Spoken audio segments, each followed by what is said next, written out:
Assalamualaikum warahmatullahi wabarakatuh. Kami dari kelompok 8 akan mempresentasikan mengenai konsepsi Islam dalam pembinaan masyarakat dan lingkungan hidup. Konsep dan prinsip kebudayaan dalam Islam. Kebudayaan Islam merupakan hasil akal, budi, cipta, rasa, karsa manusia yang berlandaskan pada nilai-nilai ketauhidan dalam Islam. Tidak dapat dipungkiri, kebudayaan Islam di Indonesia sangat beragam. Selama masih ada kehidupan, kebudayaan tidak akan pernah hilang.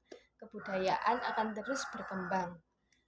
Nah, kebudayaan Islam memiliki prinsip-prinsip, diantaranya yaitu menghormati akal, motivasi untuk menuntut dan mengembangkan ilmu, menghindari taklid buta, dan tidak membuat kerusakan. Kebudayaan Islam dilandasi oleh nilai ketuhanan. Al-Quran ialah sebagai petunjuk dan pedoman hidup manusia. Seluruh aspek kehidupan manusia sudah diatur di dalam Al-Quran. Begitupun dengan kebudayaan Islam. Kebudayaan Islam bukanlah kebudayaan yang diciptakan oleh masyarakat Islam, melainkan kebudayaan yang bersumber dari ajaran Islam. Islam dipengaruhi unsur budaya lokal. Tanpa kita sadari, perkembangan agama Islam di Indonesia melalui budaya. Contohnya ajaran yang dibawakan oleh Wali Songo. Nilai-nilai ajaran Islam bersifat universal, sehingga tidak heran jika kebudayaan berpedoman pada ajaran Islam. Sebagai umat Muslim, sudah sepatutnya kita mengetahui budaya Islam di Indonesia. Selain mengetahui, kita juga perlu melestarikan agar kebudayaan Islam tidak tergerus oleh zaman. Mengingat saat ini banyak kebudayaan asing yang masuk ke Indonesia. Sejarah kebudayaan Islam serta karakteristik sejarah kebudayaan Islam dan bukti sejarah kebudayaan Islam di Indonesia. Sejarah kebudayaan Islam merupakan salah satu yang menelah tentang asal-usul perkembangan peranan kebudayaan atau peradaban Islam dan para tokoh yang berprestasi dalam sejarah Islam pada masa lampau, mulai dari sejarah masyarakat Arab pra-Islam, sejarah kelahiran dan kerasulan Nabi Muhammad SAW, sampai dengan masa Khulafaur Rasyidin. Sejarah kebudayaan Islam atau SKI menekankan pada kemampuan pengambilan ibrah atau hikmah atau pelajaran dari sejarah Islam, meneladani tokoh-tokoh berprestasi dan mengaitkannya dengan fenomena Islam, budaya, politik, ekonomi, iptek, dan seni untuk mengembangkan kebudayaan dan peradaban Islam pada masa kini dan masa yang akan datang. Bukti sejarah kebudayaan Islam di Indonesia. 1. Makam Sultan Malik Al-Saleh dari Kerajaan Samudra Pasai. 2. Makam Iskandar Muda dari Kerajaan Aceh Darussalam. 3. Makam Sunan Kalijaga. 4. Makam Sunan Gunung Jati. 5. Makam Sultan Babullah. 6. Makam Fatimah binti Maimun. C. Kedudukan alam dan lingkungan menurut Islam. Alam semesta adalah ruang di mana di dalamnya terdapat kehidupan biotik maupun abiotik, serta segala macam peristiwa alam yang dapat diungkapkan maupun tidak. Sebenarnya, seluruh kejadian mengikuti segala rencana dan konsep yang sudah tertera di dalam Al-Quran. Pertama, keterkaitan Islam dan alam semesta. Alam semesta haruslah kita pahami sebagai wujud dari keberadaan Allah yang Maha Esa.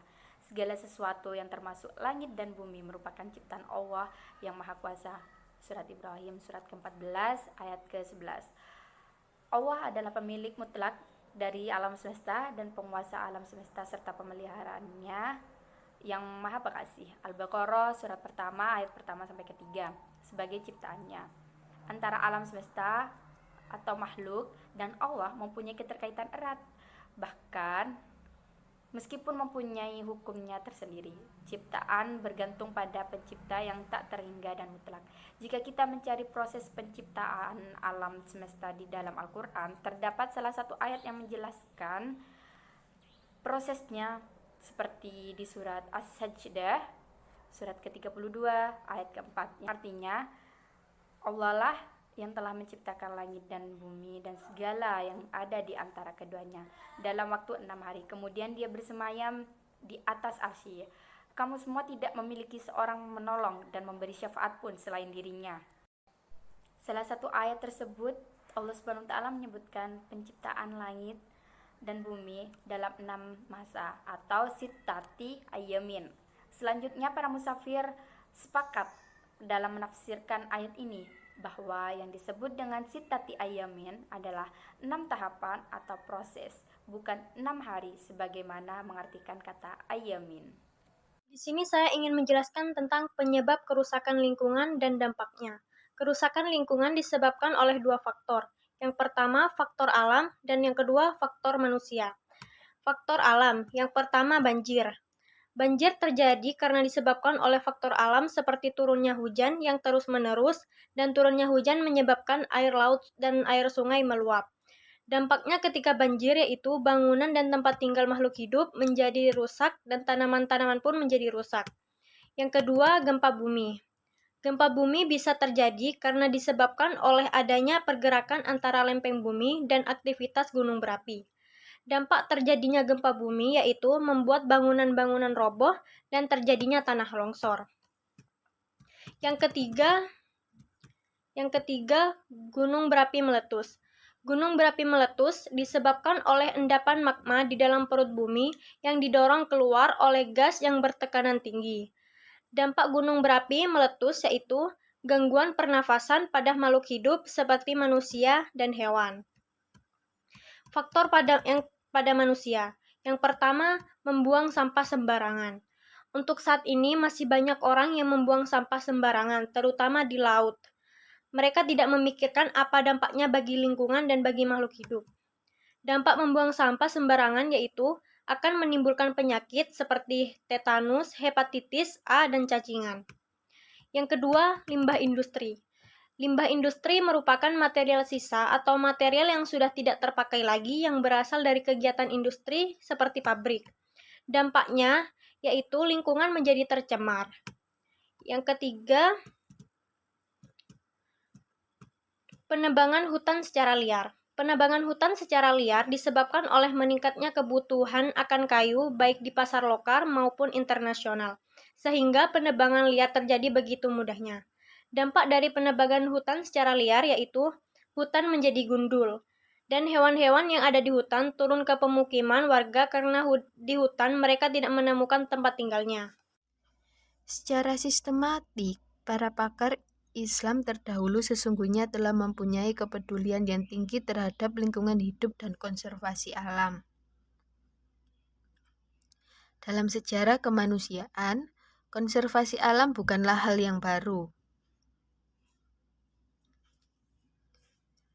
Nah, semangat konservasi dan pelayanan terhadap pelestarian alam dan lingkungan terdapat cukup banyak istilah yang telah digunakan, baik yang kita temukan di dalam Al-Quran maupun dalam kitab-kitab klasik. Adapun beberapa istilah yaitu pertama, Ilya Al-Mawat. Apa sih Ilya Al-Mawat? Ilya Al-Mawat merupakan menghidupkan lahan yang terlantar dengan cara reklamasi atau memfungsikan kawasan tersebut agar menjadi produktif.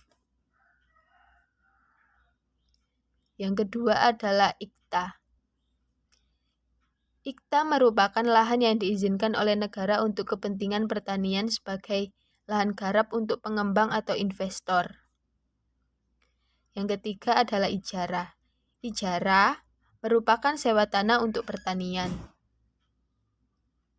Yang keempat adalah Harim. Harim ialah kawasan lindung. Yang kelima ialah Hima. Hima artinya kawasan yang dilindungi untuk kemaslahatan umum dan pengawetan habitat alami. Yang terakhir adalah Waqaf. Waqaf merupakan lahan yang dihibahkan untuk kepentingan publik. Peranan manusia dalam konservasi lingkungan. Yang pertama, manusia sebagai khalifah di muka bumi. Allah Subhanahu wa Ta'ala menciptakan manusia di muka bumi agar manusia dapat menjadi khalifah di muka bumi. Khalifah bermakna menggantikan. Manusia dijadikan khalifah untuk menghentikan posisi kemuliaan Allah di muka bumi. Allah menjadikan manusia sebagai khalifahnya di bumi, yang berarti menunjukkan keutamaan dan kemuliaan manusia. Manusia mendapatkan kemuliaan dari Allah menjadi khalifahnya di bumi untuk menjalankan tugas dan perintah Allah.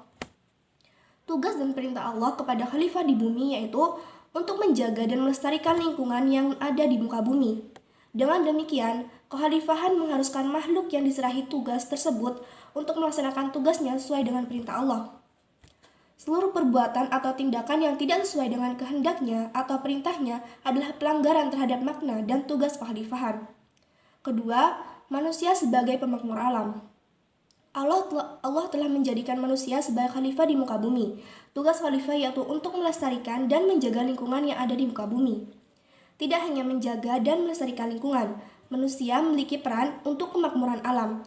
Manusia memiliki kewajiban untuk terus mengoptimalkan dan mengelola lingkungan yang ada di muka bumi. Manusia memiliki akal dan pikiran untuk memakmurkan lingkungan seperti mengelola sumber daya dan lingkungan yang ada di bumi, dan menggunakan potensi-potensi yang ada di lingkungannya untuk kesejahteraan lingkungan dan masyarakat di bumi. Yang ketiga, manusia sebagai pemanfaat alam. Alam menjadi kekayaan yang dibutuhkan untuk kelangsungan hidup manusia, dan manusia memiliki peran untuk menjaga kekayaan yang dimiliki oleh alam. Satu di antara peran manusia terhadap alam yaitu memanfaatkan potensi-potensi yang dimiliki oleh alam. Alam memiliki sumber daya biotik dan abiotik. Sumber daya biotik merupakan sumber daya alam yang terdiri dari makhluk hidup seperti hewan dan tumbuhan. Sumber daya abiotik merupakan sumber daya alam yang terdiri dari benda-benda tak hidup atau mati, seperti tanah, air, angin, dan barang-barang tambang. Segala potensi yang dimiliki oleh alam atau lingkungan harus kita manfaatkan dengan sebaik-baiknya. Kita tidak boleh mengeksploitasi atau memanfaatkan secara sewenang-wenangnya atau berlebihan. Kekayaan alam yang dapat merusak alam dan lingkungan yang ada. Yang keempat, manusia sebagai pelindung alam. Manusia tidak hanya berperan dalam melestarikan, menjaga, dan memakmurkan alam dan lingkungan yang ada di muka bumi. Manusia berperan dan bertugas untuk melindungi alam. Contohnya, melindungi flora dan fauna, khususnya flora dan fauna langka dengan menetapkan kawasan cagar alam dan suaka marga satwa. Dengan kita melindungi lingkungan hidup kita di bumi, maka upaya kita terhadap lingkungan dapat membantu pertahanan dan kehidupan yang ada di muka bumi. Sekian presentasi dari kelompok saya. Kurang lebihnya saya mohon maaf.